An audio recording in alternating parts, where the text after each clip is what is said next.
Hello everyone, in this lecture I'm going to show you how to add worksheets, delete worksheets, and naming worksheets. Okay, let's start.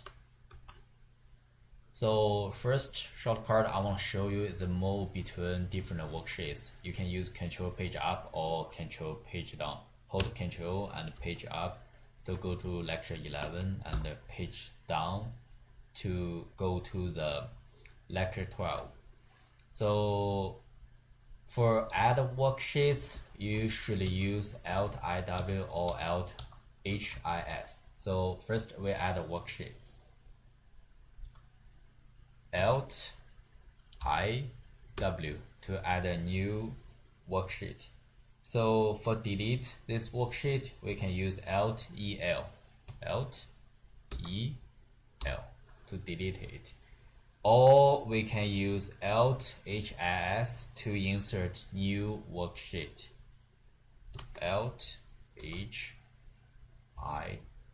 You can see S means insert sheet here.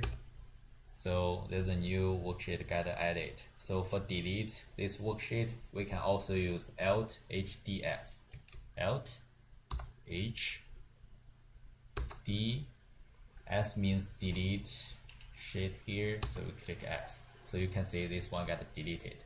So next thing I want to show you is how to naming worksheets. So first we add a new worksheet, use Alt-IW. So for naming it, we use Alt-HOR to name it. Right now you can see sheet 7 got highlighted. You can delete it, name it to whatever names you want. I can type 1, 2, 3 here. So for delete it, I use Alt-HDS. That's all I want to show you today. Thank you everyone.